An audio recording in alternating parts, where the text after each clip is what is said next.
Hello everyone, welcome back to my channel.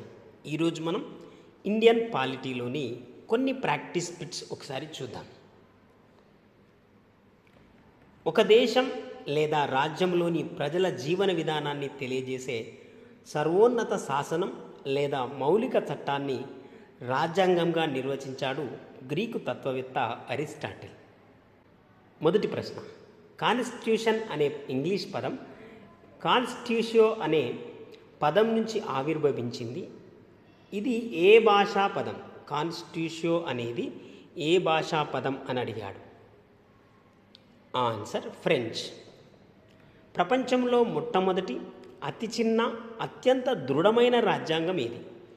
Answer America. ప్రభుత్వ స్వరూపాన్ని, అది పనిచేసే విధానాన్ని తెలిపే నిర్దిష్ట నియమాల సముదాయమే రాజ్యాంగం అని పేర్కొన్నది ఎవరు? Answer lord Bryce.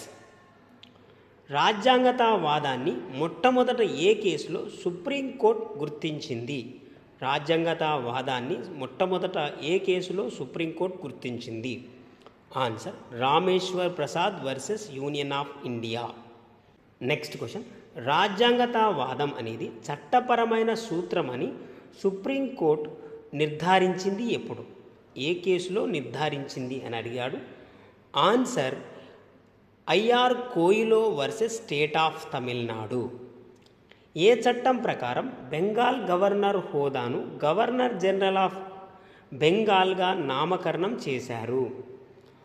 Answer regulating చట్టం 1773. రెగ్యులేటింగ్ చట్టం ద్వారా మొట్టమొదటి గవర్నర్ జనరల్ ఆఫ్ బెంగాల్గా నియమితులైన వారు ఎవరు? Answer Warren Hastings.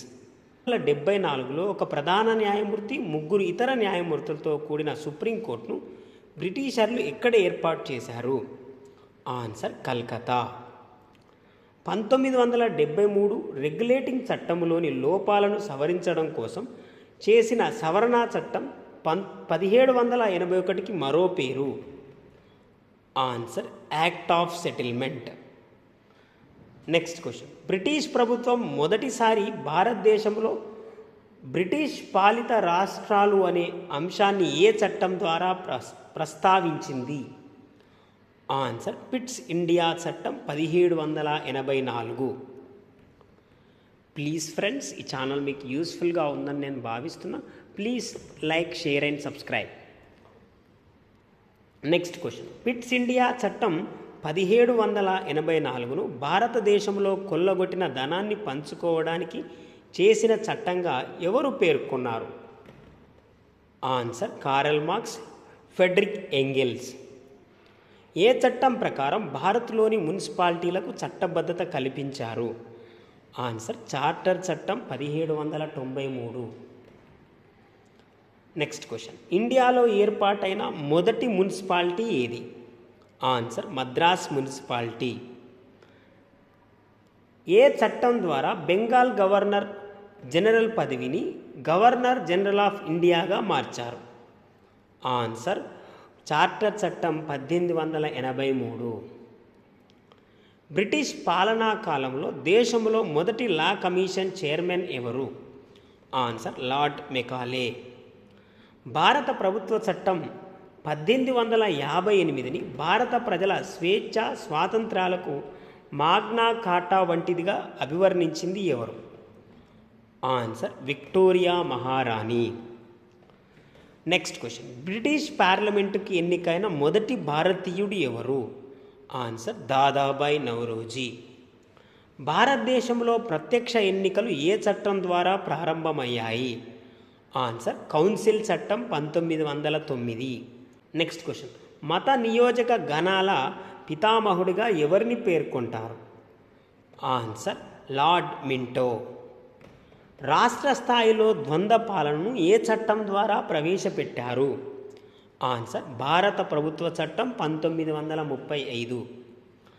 Next question, భారత ప్రభుత్వ చట్టం 1919ని రూపొందించడంలో కీలక పాత్ర పోషించింది ఎవరు? Answer lord Montagu, viceroy Chelmsford. Please friends, నేను మరొకసారి రిక్వెస్ట్ చేస్తున్నా, ఈ ఛానల్ మీకు యూస్ఫుల్గా ఉందని నేను భావిస్తున్నా. Please like, share and subscribe. Next question, ప్రభుత్వ ఖాతాల సంఘంను ఏ సంవత్సరంలో ఏర్పాటు చేశారు? ప్రభుత్వ ఖాతాల సంఘమును ఏ సంవత్సరంలో ఏర్పాటు చేశారు? Answer 1921.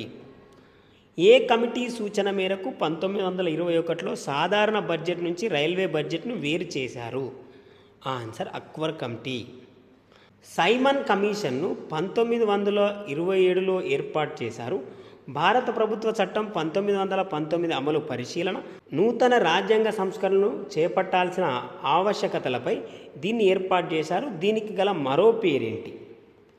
Answer India statutory commission, white commission. Simon commission భారతదేశంలో ఎన్నిసార్లు పర్యటించింది? ఆన్సర్ 2 సార్లు. సైమన్ కమిషన్ నియామకం పుండుపైన కారం చల్లినట్లుంది అని పేర్కొన్నది ఎవరు? Answer Annie Besant. సైమన్ కమిషన్ నియామకం ల్యాకింగ్ ఆఫ్ ఇమాజినేషన్ అని అన్నది ఎవరు? Answer lord Ripon. దీపావళి ప్రకటనను ఎవరు జారీ చేశారు? దీపావళి ప్రకటన ఎవరు జారీ చేశారు? Answer Lord Irwin.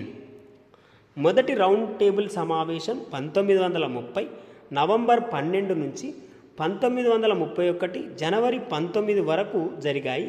దీనికి హాజరైన ప్రతినిధుల సంఖ్య ఎంత? ఆన్సర్ 89. నెక్స్ట్ క్వశ్చన్, రెండో రౌండ్ టేబుల్ సమావేశానికి కాంగ్రెస్ తరపున హాజరైన ప్రతినిధి ఎవరు? ఆన్సర్ గాంధీజీ. ప్లీజ్ ఫ్రెండ్స్, నేను మరొకసారి రిక్వెస్ట్ చేస్తున్నా, ఈ ఛానల్ మీకు యూస్ఫుల్గా ఉందని నేను భావిస్తున్నా. Please like, share and subscribe. Next question